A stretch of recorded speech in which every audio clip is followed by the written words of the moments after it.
Well बच्चों, तो आज है हमारे पास हमारा डे 2, जहां पे आज हम लोग कवर करने वाले हैं ह्यूमन रिप्रोडक्शन को 30 मिनट से भी कम समय में।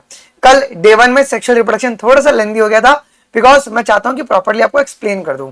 आज ह्यूमन रिप्रोडक्शन को हम लोग बहुत डिटेल में, बहुत अच्छी तरीके से समझने वाले हैं अगले 30 मिनट में। ध्यान से इस वीडियो को एंड तक जरूर से देखना।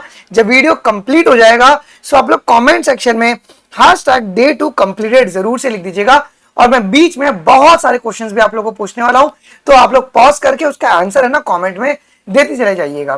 ठीक है, इसी के साथ बेटा जी अभी 1 बजे जैसे आज हमारा ये लेक्चर अभी खत्म होगा, फटाफट रिवीजन के बाद आज हम लोग 1 बजे क्या कवर करने वाले बेटा, आज हम लोग 1 बजे ह्यूमन रिप्रोडक्शन के ऊपर टोटल 180 एमसीक्यू सॉल्व करेंगे ओएमआर बेस्ड। कैसे ओएमआर बेस्ड काम करता है इसके बारे में हम बात करेंगे एकदम एंड में। सो इस क्लास का भी लिंक डिस्क्रिप्शन बॉक्स में दिया गया है, सो बिल्कुल मिस मत कीजिएगा। आज 180 क्वेश्चंस भी हम लोग को इसका भी कंप्लीट करना है जी। आइए, सबसे पहले अगर हम बात करेंगे बेटा, तो कौन कौन से रिप्रोडक्टिव इवेंट के बारे में एनसीईआरटी बात करती है। सो सबसे पहला प्रोसेस होता है गैमेटोजेनेसिस, उसके बाद होता है इंसेमिनेशन, जिसमें क्या होता है जी, ट्रांसफर होता है गैमीट्स का। देन होता है फर्टिलाइजेशन, जिसके अंदर फ्यूजन होगा गैमीट्स का। देन होगा आपके पास इम्प्लांटेशन। देन आपके पास होगा जेस्टेशन, है ना, जिसमें एम्ब्रियोनिक डेवलपमेंट होगा। अब आप मुझे बताएंगे कि इम्प्लांटेशन कहां पर होता है, यूट्रस में होता है या फ्लोपियन ट्यूब में होता है। और लास्ट में आपका पार्च्यूरेशन देखने को मिलता है, जिसको हम लोग डिलीवरी ऑफ बेबी कहते हैं जी। ये हमारी एनसीईआरटी फर्स्ट पैराग्राफ में कहती है। माता एक और एक बहुत इंपॉर्टेंट बात कहती है क्या, कि जो स्पर्म फॉर्मेशन होता है it continues even in the old man, but है कि नहीं, जो बूढ़े इंसान है उनके अंदर आपको स्पर्म फॉर्मेशन देखने को मिलेगा, बट ऐसा वुमेन में नहीं होता है। ओके, एक सर्टेन एज के बाद वुमेन जो है वो एग प्रोड्यूस नहीं करती है। देखिए ये बोला है ना कि the formation of an ovum ceases in the women around the as of 50 years. So 50 years की उम्र में जो वुमेन है वो एग प्रोड्यूस नहीं कर सकती है जी। सो लास्ट मेंस्ट्रुएशन को क्या कहते हैं, कमेंट सेक्शन में जरूर से बताइएगा। अब हम बात करेंगे सबसे पहले मेल रिप्रोडक्टिव इवेंट सिस्टम के बारे में। सो मेल रिप्रोडक्टिव सिस्टम कहां पर लोकेटेड है बेटा, ये पेल्विक रीजन में लोकेटेड होता है। ओके, ये आपके पास पेल्विक रीजन में लोकेटेड है, ये याद रखिएगा आप लोग। आइए, सो मेल रिप्रोडक्टिव में कौन कौन आपके पास आएंगे, it includes a pair of testis. आपको पेयर ऑफ टेस्टिस देखने को मिलेगा, आपको एसरी डक्ट देखने को मिलेंगे एंड एसरी ग्लैंड देखने को मिलेंगे। वीडियो को पॉज कीजिएगा, कौन कौन से एसरी डक्ट है ये पहले बता दीजिए, और कौन कौन से एसरी ग्लैंड है ये बता दीजिएगा। एंड आपको एक्सटर्नल जेनिटेलिया देखने को मिलता है, इसके बारे में आगे हम बात करने वाले हैं, लेकिन मेरे को ये चेक करना है कि आपको कितना आता है जी। ठीक है, तो आपके पास मेल रिप्रोडक्टिव सिस्टम कहां पे, पेल्विस रीजन में, जहां पे पेयर ऑफ टेस्टिस होगा, एसरी डक्ट होंगे, ग्लैंड्स होंगे एसरी, एंड आपके पास एक्सटर्नल जेनिटेलिया देखने को मिलेगा जी। आइए, सबसे पहले बेटा हम बात करेंगे स्क्रोटम के बारे में। ये स्क्रोटम किस में हेल्प करेगा, it help in maintaining the low temperature of the testis, है ना। तो टेस्टिस का जो टेम्परेचर है वो कम करके रखे, कितना, तो बॉडी टेम्परेचर से 2 से 2.5 डिग्री सेंटीग्रेड कम रखता है जी, lower than the normal body temperature. अब कमेंट सेक्शन में मुझे बताइएगा नॉर्मल बॉडी टेम्परेचर कितना होता है हमारा। सो फिर हमारा स्क्रोटल टेम्परेचर क्या होगा इसके बारे में बता दीजिएगा। चलिए, अब टेस्टिस कहां पर सिचुएटेड है, testis is situated outside the abdominal cavity, है कि नहीं। एब्डोमिनल कैविटी के बाहर आपको मिल रहा है क्या, बाहर मिल रहा है। एंड हर एक टेस्टिस में अभी कितने कंपार्टमेंट है बच्चों, ईच टेस्टिस बोला हुआ है ना, हर एक टेस्टिस में 250 कंपार्टमेंट्स आपको देखने को मिलते हैं जी। और उस कंपार्टमेंट को हम लोग क्या कहते हैं बेटा, उसे हम लोग टेस्टिकुलर लोब्यूल्स कहते हैं। क्या कहते हैं उसे बेटा, टेस्टिकुलर लोब्यूल्स कहते हैं। और हर एक लोब में क्या होता है, and each lobule contain 1 to 3 highly coiled seminiferous tubule. हर एक लोब्यूल क्या कंटेन करेगा बच्चों, 1 to 3 highly coiled seminiferous tubule आपका कंटेन करता है, जिनके अंदर आपका स्पर्म फॉर्मेशन होता है जी। तो स्पर्म कहां पर बनते हैं आपके पास, सो आपको पता होना चाहिए, वो सेमिनिफरस ट्यूब्यूल में आपका स्पर्म जो है वो प्रोड्यूस होता है जी। आइए आगे बढ़ते हैं। अब जो सेमिनिफरस ट्यूब्यूल है बेटा जी, ये 2 प्रकार के सेल से लाइंड है। It is lined inside by the 2 types of cells. अब ये अंदर कितने प्रकार के सेल से लाइंड है बेटा, 2 प्रकार के सेल से लाइंड है जी। पहला है हमारे पास क्या जी, पहला है हमारे पास मेल जर्म सेल्स, और इसी मेल जर्म सेल्स को हम लोग क्या कहते हैं, स्पर्मेटोगोनिया कहते हैं जी। अच्छा, होता क्या है, अब तो इसका प्लॉइडी क्या होगा, फिर ये जर्म सेल की प्लॉइडी क्या होगी बेटा जी, ये डिप्लॉइड होगी। ओके, ये आपका जो स्पर्मेटोगोनिया होता है ना, ये आपका डिप्लॉइड होता है। तो इस स्पर्मेटोगोनिया आपका मियोसिस करेगा, मियोटिक डिवीजन में जाएगा और वो आपका स्पर्म फॉर्म करेगा। सो मियोटिक डिवीजन को हम लोग कौन सा डिवीजन कहते हैं बेटा?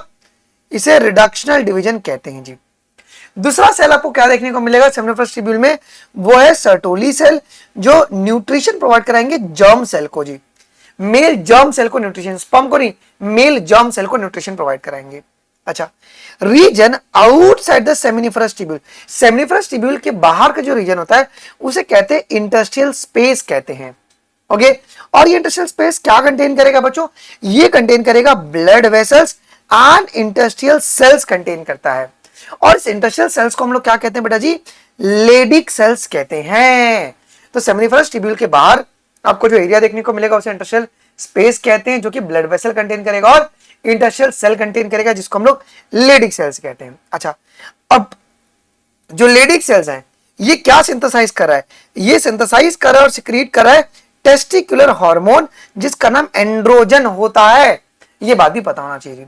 आगे बढ़िए, मेल सेक्स एसिड डक्ट में कौन कौन आएगा? अब आइए आपको यहीं पे बता देंगे। एसिड डक्ट में आपके पास आएंगे रेटी टेस्टिस। ओके, रेट नहीं, वो रेडी टेस्टिस है। देन वासा एफ्रेंशिया आएगा, इपीडाइडेमस आएगा और वास डिफरेंस आपको देखने को मिलेगा। ये एसिड डक्ट हैं जी। अब ये स्पर्म पाथवे बहुत ज्यादा इंपॉर्टेंट है, या तो फ्रॉग का आएगा या तो ह्यूमन का आपको इस साल देखने को मिल सकता है जी। तो स्पर्म सेमिनिफरस ट्यूब्यूल में बना rete testis, then vasa efferentia, then epididymis and vas deferens से होते हुए ये इजैकुलेटरी डक्ट बनाएगा कॉमन, और उसके बाद यूरेथ्रा के थ्रू बाहर आपको आ जाएगा जी।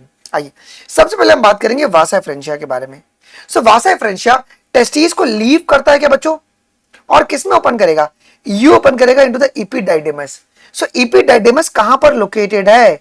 ये लोकेटेड होता है along the posterior surface of the each testis. तो हर एक टेस्टिस के पोस्टीरियर सरफेस पर तुम्हारे पास क्या लोकेटेड है? इपीडाइडेमस आपका लोकेटेड है। ठीक है, अब इपीडाइडेमस आगे चल के किस में ओपन करेगा? Epididymis leads to the vas deferens, है ना? ये इपीडाइडेमस आगे चल के लीड करेगा वास डिफरेंस में, और ये ऊपर की ओर असेंड करेगा ना, कौन? Vas deferens to the abdomen, और ये लूपिंग करेगा around urinary bladder, over the urinary bladder. कौन कर रहा है? वास डिफरेंस कर रहा है। अब क्या होगा? It receives a duct from the seminal vesicle. कौन? आपके पास जो वास डिफरेंस है उसको एक डक्ट मिलता है सेमिनल वेसिकल से, और ये ओपन करेंगे बच्चों यूरेथ्रा में as a common ejaculatory duct बना के आपके ये यूरेथ्रा में ओपन करते हैं। देखिए प्रॉपर एकदम पॉइंटर वाइज रिवाइज करवा रहा हूं मैं। आइए आगे हम बात करेंगे इजैक्यूलेटरी डक्ट का फंक्शन क्या होता है। तो इजैक्यूलेटरी डक्ट जो है वो स्टोर करेगा और ट्रांसपोर्ट करेगा बेटा जी स्पर्म को, है ना? ये स्टोर करेगा स्पर्म को और ट्रांसपोर्ट करेगा स्पर्म को। अब मेल एसेसरी ग्लैंड में कौन आएंगे? आपके पेयर्ड सेमिनल वेसिकल्स आएंगे, प्रोस्टेट ग्लैंड सिंगल होता है, एंड पेयर्ड बल्बोइरेथ्रल ग्लैंड आपको देखने को मिलेगा। अब जो इन ग्लैंड का सिक्रीशन होता है, सिक्रीशन ऑफ दिस ग्लैंड क्या कॉन्स्टिट्यूट करेगा? सेमिनल प्लाज्मा, जो किसमें रिच है? ये फ्रुक्टोज, कैल्शियम और कुछ एंजाइम्स में रिच होता है। ये याद रखिएगा बच्चों, ये फ्रुक्टोज, कैल्शियम और कुछ एंजाइम में बहुत ही रिच होता है। ओके, आ जाओ जी। जो सिक्रीशन है बल्बोयूरेथ्रल ग्लैंड का, है ना, ये किस में हेल्प करेगा? ल्यूब्रिकेशन में हेल्प करेगा पेनिस के ड्यूरिंग द कपलेशन। आगे बढ़ते हैं बेटा, अभी हम बात करेंगे फीमेल रिप्रोडक्टिव सिस्टम के बारे में। इनमें क्या आएगा? It consist of the pair of ovaries. इसमें पेयर ऑफ ओवरीज आएंगे along with a pair of oviduct होंगी। यूट्रस सिंगल होगा, then cervix, then vagina and आपका एक्सटर्नल जिनेटेलिया आपको देखने को मिलेगा। ये भी आपका पेल्विक रीजन में ही प्रेजेंट होता है। आइए अब ओवरीज जो है बच्चों, ये तुम्हारी प्राइमरी फीमेल सेक्स ऑर्गन है क्या? प्राइमरी फीमेल सेक्स ऑर्गन क्यों बोला गया बेटा जी? बिकॉज ये प्रोड्यूस करेंगी फीमेल गेमीट्स को, जिनको हम ओवम कह रहे हैं, और ये कुछ स्टेरॉइड हार्मोन्स भी बनाती हैं, जिन्हें हम लोग ओवेरियन हार्मोन्स भी कहते हैं। अब आप मुझे कमेंट में बताइएगा कि कौन कौन से ओवेरियन हार्मोन्स जो है बनाती है ओवरीज। आगे बढ़िए, अब हर एक ओवरी जो है बच्चों वो किन से कवर्ड है? ये थिन इपिथेलियम से कवर्ड है। याद रखिएगा, किन से कवर्ड है? ये थिन इपिथेलियम से कवर्ड है। और ये थिन इपिथेलियम अंदर अब क्या होगा? विच एनक्लोजेस, अंदर आपको ओवेरियन स्ट्रोमा देखने को मिलेगा, है ना? आपको अंदर का जो एरिया वो स्ट्रोमा होगा। अब ये स्ट्रोमा जो है इज डिवाइडेड इनटू 2 जोन। ये 2 जोन्स में स्ट्रोमा तुम्हारी डिवाइडेड है। एक है पेरिफेरल कॉर्टेक्स और इनर मेड्यूला। यस, देखो सारी एनसीईआरटी की पॉइंट रिवाइज हो जा रही है। आइए, ओविडक्ट जिनको हम लोग फलोपियन ट्यूब कहते हैं, ओके, यूट्रस और वजाइना, ये क्या है बच्चों? ये फीमेल एसेसरी डक्ट हैं जी। सबसे पहले बेटा हम बात करेंगे फलोपियन ट्यूब के बारे में। इसके 3 पार्ट होती हैं। एक होता है इनफंडिबुलम। इनफंडिबुलम जो होता है ये वो पार्ट है जो बहुत ही क्लोजर है ओवरी के, ओके, एंड फनल शेप्ड होता है ये। And also the as of this possess, अब जो इसका एज है, वो क्या कंटेन करेगा? कुछ इस प्रकार से, है ना। Edge of this possess finger like projections, और उस फिंगर लाइक प्रोजेक्शंस को अपन क्या कहते हैं? क्या कहते हैं बच्चों? उसे फिम्ब्रे कहते हैं।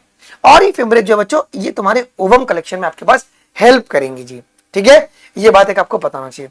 एम्प्यूला, ठीक है, तो इनफंडिबुलम तुम्हारा आगे जाएगा कौन से रीजन में?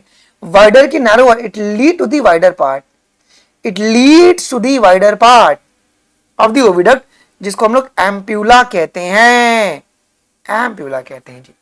फिर लास्ट में तुम्हारा इस्थेमस, ये लास्ट पार्ट है ओविडक्ट का, और यहां पे ल्यूमन तुम्हारे नैरो होते हैं क्या, और ये तुम्हारे ज्वाइन करेगा यूट्रस को, ये आपके यूट्रस को ज्वाइन कर लेगा। तो ये नैरो और ये सब भी कंसेप्ट भी क्लियर होने चाहिए। अच्छा, यूट्रस तुम्हारा एक सिंगल होता है, अकेला होगा, and it is also called womb, okay. इसका शेप कैसा बच्चों? ये इन्वर्टेड पीयर शेप होता है यूट्रस। यूट्रस तुम्हारा पेल्विक वॉल से कैसे कनेक्टेड है बेटा जी?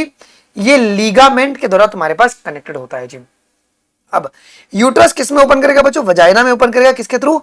नैरो सर्विक्स के थ्रू। यूट्रस वजाइना में ओपन करेगा, लेकिन सर्विक्स के थ्रू ओपन करेगा। जो कैविटी होता है सर्विक्स का, जिसको हम लोग सर्वाइकल केनाल कहते हैं, तो सर्वाइकल केनाल और वजाइना ये दोनों मिलकर क्या बनाएगा बेटा जी? ये दोनों मिलकर आपके बर्थ केनाल बनाते हैं। क्या एनसीईआरटी रिवाइज हो रही है? मजा आ रहा है? ये फॉर्म में सोचा कि थोड़ा गियर चेंज करके इस तरीके से आपको एक्सप्लेन करूं मैं। आगे की ओर बढ़ते हैं। अब हम वॉल ऑफ यूट्रस के बारे में बात करेंगे। तो सबसे पहला मेरे पास आएगा पेरीमीट्रियम। तो ये आपका एक्सटर्नल और ये थिन मेम्ब्रेनियस होता है। मायोमीट्रियम जो है ये मिडल थिक लेयर होता है आपका स्मूथ मसल का, और एंडोमीट्रियम जो होगा ये इनर होगा, ग्लैंड्यूलर लेयर होगा, और ये लाइन करेगा आपकी यूट्राइन कैविटी को। तो मेंस्ट्रुअल साइकिल में कौन सा लेयर आपके पास शेड आउट होता है? कमेंट में मुझे बताइएगा। आगे की ओर बढ़ते हैं। 23rd पॉइंट, जो फीमेल एक्सटर्नल जिनेटेलिया है बेटा जी, इसमें mons pubis, labia majora, labia minora, hymen और क्लैटोरिस आती हैं। अब लेबिया मेजोरा क्या होता है बेटा? जो लेबिया मेजोरा होता है ये फ्लैशी फोल्ड है टिश्यू का, जो एक्सटेंड करेगा कहां पर? Down from the mons pubis, and ये वजाइनल ओपनिंग को सराउंड करता है जी। क्लैटोरिस क्या होता है? ये टाइनी फिंगर लाइक स्ट्रक्चर होता है क्या, जो कहां पर मिलेगा? Which lies at the upper junction of the two labia minora. याद रखिएगा, तो ये दो लेबिया माइनोरा के अपर जंक्शन पे देखने को मिलेगा। एंड ये आपके हरदम क्लैटोरिस कहां पे प्रेजेंट होगा जी? Above the urethral opening, urethral opening के ऊपर आपको देखने को मिलेगा। क्या देखने को मिलेगा जी? ये क्लैटोरिस देखने को मिलेगा जी। क्लियर है? आगे बढ़ते हैं। Mammary gland. So glandular tissues जो होती हैं, मेमरी ग्लैंड क्या है जी? ये ग्लैंडुलर टिश्यूज हैं क्या? Of each breast is divided into the 15 to 20 mammary lobes. और ये मेमरी लोब क्या कंटेन कर रहा है? It containing the cluster of cells, जिनको हम एल्विलाई कह रहे हैं। अब जो सेल्स हैं एल्विलाई के, ये क्या सिक्रेट कर रही है बच्चों? मिल्क सिक्रेट कर रहा है, which is stored in the cavities of the alveoli. तो एल्विलाई की जो खाली जगह है ना ल्यूमन, उसमें स्टोर्ड रहेगा जी। तो देखिए मिल्क आपका एल्विलाई में स्टोर्ड है, then mammary tubule, then mammary duct, then ampulla, then lactiferous duct, और इसके बाद निप्पल के द्वारा मिल्क जो है एक्सप्रेस होता है जी। तो ये कंप्लीट पाथवे है मिल्क का। आइए बेटा, प्राइमरी सेक्स ऑर्गन टेस्टिस होता है मेल के अंदर, और ओवरीज होता है फीमेल के अंदर, जो क्या प्रोड्यूस करेंगे? गैमेट। मेल में स्पर्म और फीमेल में ओवम। आइए स्पर्मेटोजेनेसिस के बारे में बात करेंगे। सो इन द टेस्टिस हमारे पास इमेच्योर मेल जर्म सेल्स है। उससे क्या कहते हैं? इमेच्योर मेल जर्म सेल को हम लोग क्या कहते हैं बेटा जी? इमेच्योर मेल जर्म सेल्स को हम लोग कहते हैं स्पर्मेटोगोनिया कहते हैं जी। ये क्या प्रोड्यूस कर रहा है बच्चों? ये प्रोड्यूस कर रहा है आपके पास स्पर्म को प्रोड्यूस कर रहा है bye the process spermatogenesis, okay, that begins at the puberty. Clear है? तो स्पर्मेटोगोना तुम्हारा इमेच्योर होता है और ये प्रोड्यूस करेगा स्पर्म बाय द स्पर्मेटोजेनेसिस। आगे की ओर बढ़ते हैं जी। अब ऑर्डर क्या है स्पर्मेटोजेनेसिस का? देखिए स्पर्मेटोगोनिया तुम्हारा डिप्लॉयड है, ठीक है, उनसे बनेगा, ये माइटोसिस करेंगे, और हमारे पास जो प्राइमरी स्पर्मेटोसाइट है जो कि डिप्लॉयड स्ट्रक्चर है, ये मियोसिस 1 में जाएगा पहले, तो क्या बनेंगे सेकेंडरी स्पर्मेटोसाइट जो कि आपके हैप्लॉइड है। फिर ये मियोसिस 2 करेगा जो कि तुम्हारे पास इक्वेशनल डिवीजन ही होता है, और आपके पास बनेगा स्पर्मेटिड बनेगा। और स्पर्मेटिड तुम्हारा बाद में स्पर्मेटोजोआ में ट्रांसफॉर्म हो जाएगा। अभी हम लोग दो इंपॉर्टेंट कॉन्सेप्ट को पढ़ने वाले। स्पर्मेटिड्स क्या होता है बच्चों? Spermatids are formed into the spermatozoa sperm by the process called spermiogenesis. कैसे बनता है बेटा? स्पर्मेटिड से जो तुम्हारा स्पर्मेटोजोआ बन रहा है उस प्रोसेस को अपन कहते हैं स्पर्मियोजेनेसिस कहते हैं जी।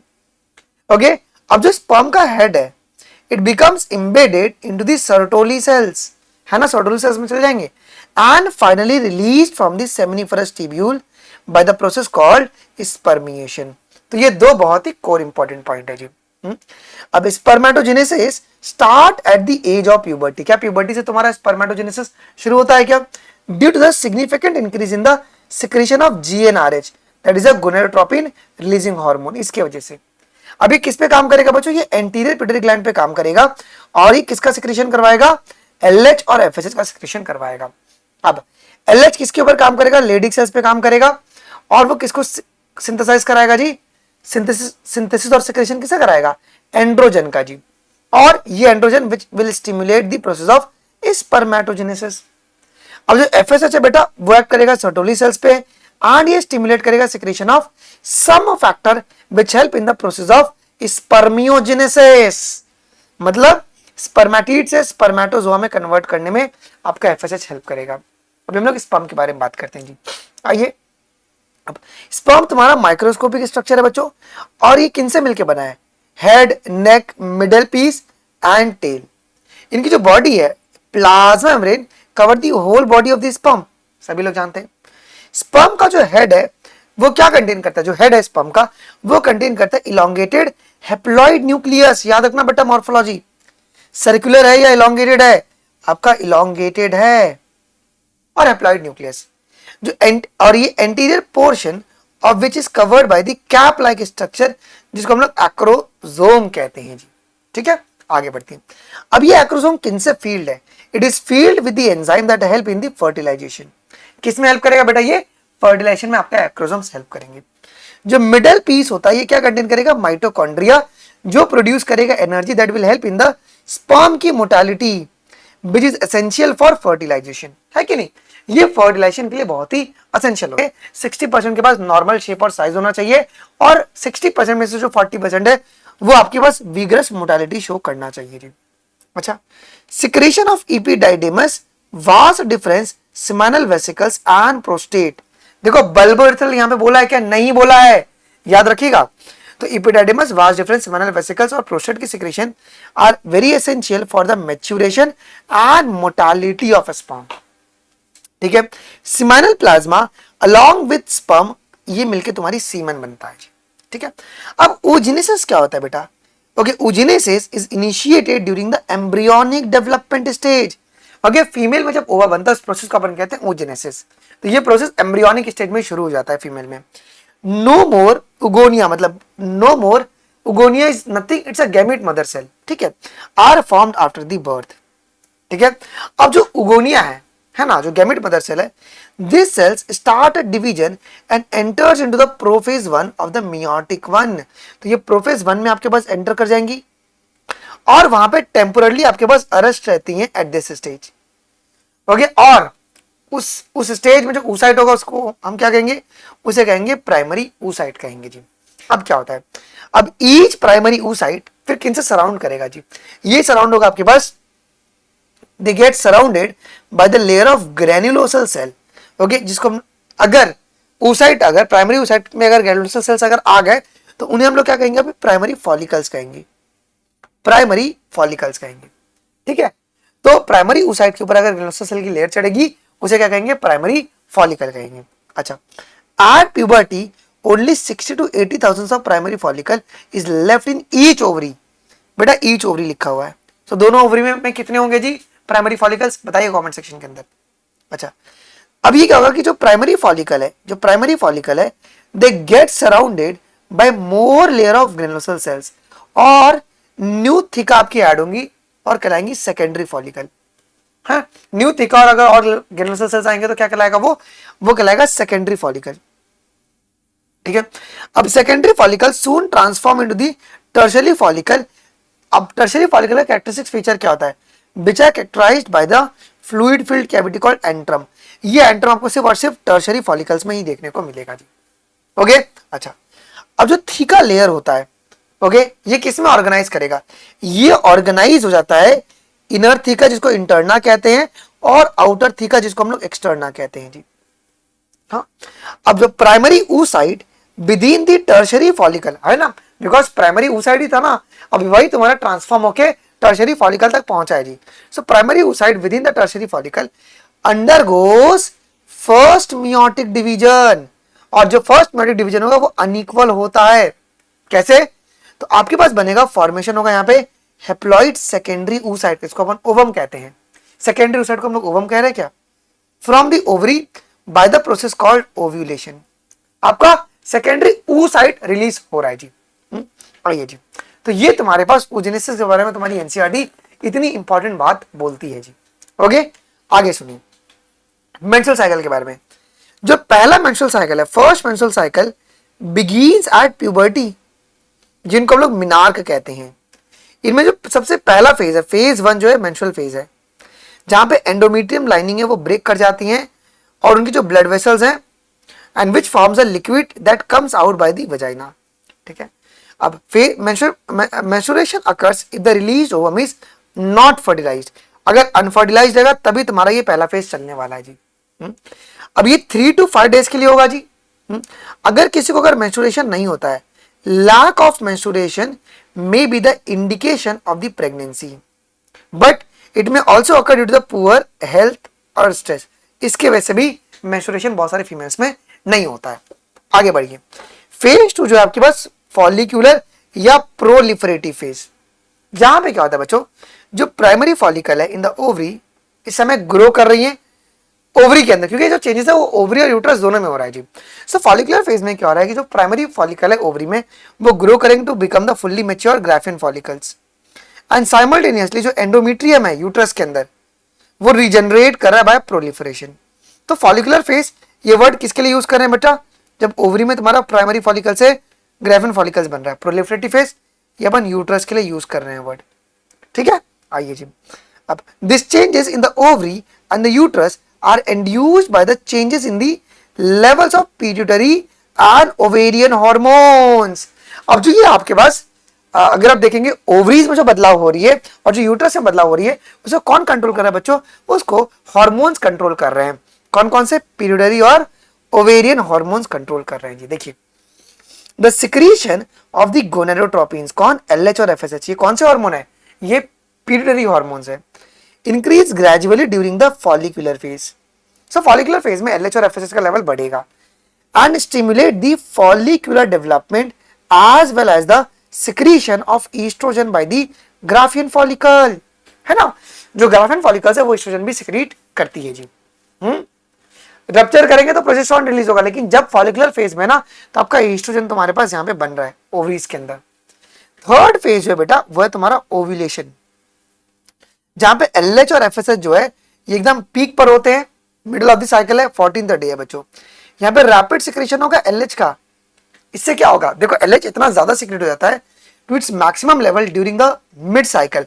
सो मिड साइकिल में इसका जो लेवल है बेटा जी वो बहुत ही ज्यादा बड़ा हुआ होता है। एक मिनट,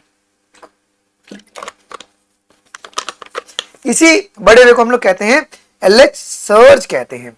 ओके, और ये एलएच सर्ज क्या करता है, ये रप्चर कर देगा ग्राफियन फॉलिकल को, जिसकी वजह से जो ओवम है, ओवम मतलब कौन, सेकेंडरी oocyte जो है वो आपके पास बेटा जी रिलीज हो जाता है। आगे बढ़िए, फोर्थ फेज जो है जो कि बहुत इंपॉर्टेंट है, जिनको हम लोग कहते हैं ल्यूटियल फेज या सिक्रेटरी फेज भी कहते हैं। सो ओव्यूलेशन के बाद जो रिमेनिंग पार्ट है ग्राफियन फॉलिकल्स का वो किस में ट्रांसफॉर्म कर जाता है, वो कॉर्पस ल्यूटियम में ट्रांसफॉर्म कर जाता है कि नहीं। आइए, अब जो कॉर्पस ल्यूटियम है ये क्या सिक्रेट करेगा, large amount of progesterone which is very essential for maintenance of what, endometrium, because it is very necessary for implantation। endometrium क्यों जरूरी है, क्योंकि implantation में आपके पास हेल्प करेगा जी। अगर एग फर्टिलाइज हो गया तो उसको इम्प्लांट करवाना है ना, तो ये जो प्रोजेस्टेरॉन है वो उसमें बहुत ही ज्यादा आपको हेल्प करता है। दोस्तों जब भी कोई फर्स्ट टाइम प्रेगनेंसी होता है तो उस समय डॉक्टर कुछ महीने के लिए, कुछ वीक्स के लिए प्रोजेस्टेरोन देती है, जिससे कि इम्प्लांटेशन बहुत ही सुटेबल तरीके से हो पाए। आइए, in the human being menstrual cycle ceases around at the 50 year of the age, जिसको हम लोग क्या कहते हैं बेटा, मेनोपॉज कहते हैं जी। आइए जी, fertilization can occurs only if ovum and sperms are transported simultaneously to the ampullary region, है ना। एम्पुलरी रीजन में आपके पास आना ही आना पड़ेगा, किसको जी, इन दोनों को आना पड़ेगा जी, एम्पुलरी रीजन, वो जंक्शन नहीं होगा। आइए, during fertilisation sperm comes in contact with the zona pellucida layer of the ovum, और ये चेंज करेगा जो ओवम का जो लेयर है, induces a change in the membrane of the ovum that will block the entry of additional sperm, है ना। Polyspermy को रोकने के लिए आपके पास जो ओवम का जो आउटर लेयर है उसके अंदर बदलाव हो जाएगा जी। And ensure that only one sperm fertilize with the ovum. अच्छा, जोना पेल्यूसिडा सेलुलर लेयर है कि ए सेलुलर लेयर है, मुझे कौन है बताइएगा। आइए जी, the secretion of acrosome help the sperm enters into the cytoplasm of the ovum. ये ओवम कौन सा ओवम है, सेकेंडरी oocyte है बच्चों। Through the zona which help the sperm enters into the cytoplasm for the completion of meiotic division of the secondary oocyte। तो secondary oocyte का जो meiotic division है उसको कंप्लीट करने के लिए स्पर्म को अंदर आना ही पड़ेगा। अच्छा, second meiotic division is unequal forming the second polar body, और आपका ओवम अब बनेगा जिसको हम लोग ooted कहेंगे। Soon the haploid sperm and ovum fuses to form what? Zygote, है ना। न्यूक्लियस के फ्यूजन से तुम्हारे पास जाइगोट का फॉर्मेशन हो गया। आइए, अब उसके बाद क्या होगा, माइटोटिक डिवीजन स्टार्ट हो जाएगा जी। Mitotic division start as a zygote will move. अब ये आपके पास एम्पुलर रीजन में हुआ है, तो जाइगोट आपका एम्पुलर में बन गया है, अब वो एम्पुलर से तुम्हारा यूट्रस में आ रहा है। Zygote move through the isthmus of the oviduct called cleavage, है ना। क्लीवेज होगा, cleavage is nothing but mitosis हो रहा है, और वो माइटोसिस के साथ साथ वो जाइगोट जो है वो आगे बढ़ता चला जा रहा है toward the uterus and forms 2, 4, 8, 16 daughter cells, जिनको हम लोग ब्लास्टोमियर्स कहते हैं। क्या कहते हैं बेटा जी हम लोग इनको हम लोग ब्लास्टोमियर्स कहते हैं बच्चों, ये बात एक आपको पता होनी चाहिए। अब एम्ब्रियो विद 8 to 16 ब्लास्टोमियर को हम लोग मॉड्यूला कहेंगे, and morula continues divide and transform into the blastocyst, ठीक है। और ये blastocyst as it moves further into the uterus, है ना, वो यूट्रस तक फिर पहुंच जाएगा। अब जो ब्लास्टोमियर होते हैं, जो सेल्स होते हैं ब्लास्टोसिस्ट के, blastomere in the blastocyst are arrange into the outer layer. Outer layer को अपन क्या कहेंगे, ट्रोफोब्लास्ट कहेंगे, ठीक है। एंड अंदर का जो इनर ग्रुप सेल्स है, it is attached to the trophoblast called inner cell mass. तो दो लेयर होगा जी, ट्रोफोब्लास्ट और इनर सेल मास। आइए, अब जो ट्रोफोब्लास्ट लेयर है वो तुम्हारा किन से अटैच करेगा, it will attach to the endometrium and the inner cell mass get differentiated as a embryo. जो ट्रोफोब्लास्ट है वो कुछ इस तरीके से वो इंटरडिजिटेशन कर लेगा, ठीक है। और अंदर इनर सेल मास है वो तुम्हारा किस में डेवलप कर जाएगा, एज अ एम्ब्रियो में, और ट्रोफोब्लास्ट जो एंडोमेट्रियम से अटैच हो जाएगा। अच्छा, blastocyst become embedded in the endometrium, कह रहे ना, अब वो एंडोमेट्रियम में एम्बेड कर गया of the uterus, which is called implantation, and it lead to the pregnancy. अब implantation के बाद क्या होगा, after the implantation finger like projection appears on the trophoblast, उसको हम लोग कोरियोनिक विलाई कहते हैं, है ना। ये जो मैंने बनाया ना वो यही बनाया हुआ है, कोरियोनिक विलाई बनाया हुआ है यहाँ पे मैं। सो इम्प्लांटेशन के बाद फिंगर लाइक आपको प्रोजेक्शन देखने को मिलता है, जो कहाँ पे अपीयर करेगा, ट्रोफोब्लास्ट पर अपीयर करेगा, जिसको हम लोग कोरियोनिक विलाई कहते हैं, which are surrounded by the uterine tissues and the maternal blood। अब तो uterine tissues और maternal blood रहेंगी। अब chorionic villi and uterine tissues become interdigitated, आपस में जुड़ जाते हैं with each other and join to form the structural and functional unit between the developing embryo and the mother body, मतलब maternal body is called placenta। so placenta किन के मिलने से बना है बच्चों जी, chorionic villi और जो यूट्राइन टिश्यूज है उनके बीच में इंटरडिजिटेशन हो जाता है। और प्लासेंटा क्या बच्चों, ये तुम्हारा स्ट्रक्चरल और फंक्शनल यूनिट होता है जी डेवलपिंग एम्ब्रियो और मैटरनल बॉडी, मतलब मदर बॉडी के बीच में। अब ये प्लासेंटा क्या करेगा, placenta will facilitate the supply of oxygen and nutrient to the embryo and also removal of the excretory waste material of the foetus. आइए, अब जो प्लासेंटा है वो एम्ब्रियो से कैसे कनेक्टेड है जी, placenta is connected to the embryo through an umbilical cord which help in the transport of substance to and from the embryo, है ना। अम्बिलिकल कॉर्ड के थ्रू प्लासेंटा आपका जुड़ा हुआ रहता है जी। आइए जी, अब placenta also act as endocrine tissue, तो ये कैसा होगा जी, टेम्पररी या परमानेंट एंडोक्राइन टिश्यूज, मुझे कौन बताइएगा। तो ये टेम्पररी आपका एंडोक्राइन टिश्यू होता है, कौन, प्लासेंटा होता है जी, temporary. And produces the many hormone like HCG, HPL, estrogen, progesterone and relaxin. अब देखिए HCG, HPL और रिलैक्सिन सिर्फ और सिर्फ कब प्रोड्यूस होगा जी, ड्यूरिंग द प्रेगनेंसी ही प्रोड्यूस होता है जी। ओके, सुनो जी। So during the pregnancy estrogen and progesterone, cortisols, prolactin, thyroxine ये बढ़ जाते हैं क्या बेटा जी, कब, कहां पे, ब्लड में बढ़ते हैं। ये मत बोलना कि यूट्रस में बढ़ जाते हैं, नहीं, ब्लड में इनका लेवल बढ़ जाता है, which is essential to support the foetal growth. और ये मेटाबॉलिक प्रोसेस में भी आपकी हेल्प करेंगे, मदर्स के अंदर बहुत सारी चेंजेस आएंगी और ये प्रेगनेंसी को ही मेंटेन करने में आपका हेल्प करेगा जी। अच्छा, इमीडिएटली आफ्टर इम्प्लांटेशन, इम्प्लांटेशन के बाद क्या होता है, जो इनर सेल मास है ना एम्ब्रियो, ये डिफरेंशिएट कर जाता है आउटर लेयर एक्टोडर्म में, बीच का अंदर का लेयर एंडोडर्म और बीच में मीजोडर्म। ठीक है, मीजोडर्म किसके बीच में मिलेगा जी, बिटवीन दी एक्टो और एंडोडर्म।